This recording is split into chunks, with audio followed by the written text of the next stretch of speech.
Hi, hello, வணக்கம் நண்பர்களே.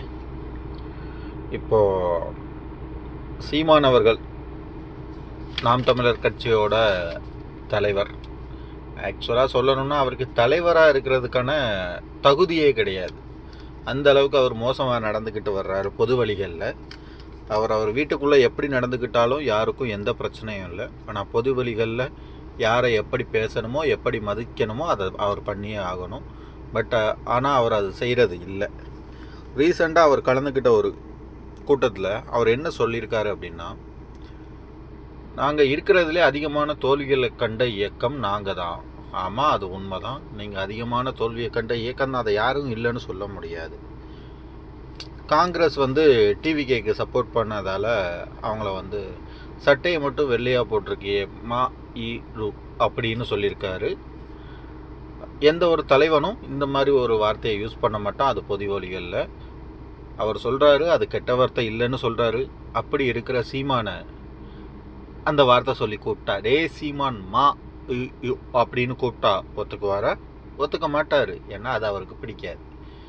ரெண்டாவது, அவர் எப்போவுமே எல்லாரையும் வாடா போடா டே அப்படின்னு கூப்பிடலாம். ஆனால் அவரை யாரும் அப்படி கூப்பிடக்கூடாது. ஏன்னா அவரை அண்ணன், நம்ம அண்ணன் அப்படின்னு மட்டும்தான் கூப்பிடணும் பாரு.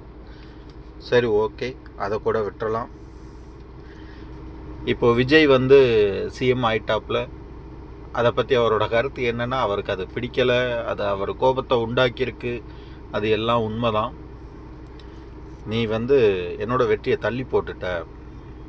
ரெண்டாவது, நீ என் வெற்றியை தள்ளித்தான் போடலாமே தவிர உன்னால் அதை தடுத்து நிறுத்த முடியாது அப்படிங்கிற ஒரு வார்த்தையை சொல்லியிருக்காரு. மன்னராட்சியை எதிர்க்கிறது தான் உன்னோட முக்கியமான நோக்கம் அப்படின்னு சொன்ன நீ காங்கிரஸ்காரன் ராகுல் காந்தி கூட எதுக்கு சேர்ந்த? அப்போ ராகுல் காந்தி மன்னராட்சியிலேருந்து வரலையா அப்படிங்கிற மாதிரி ஒன்று கேட்டிருக்காரு.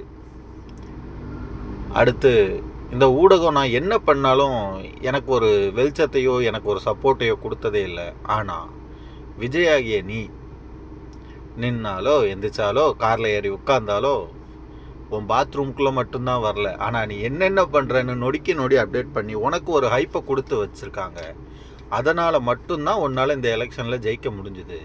ஆனால் நான் நாட்டுக்கு எவ்வளவோ நல்லது சொல்கிறேன், என்னைய ஒரு டேஷாக கூட மதிக்கலை அப்படின்னு சொல்கிறாரு சீமான்.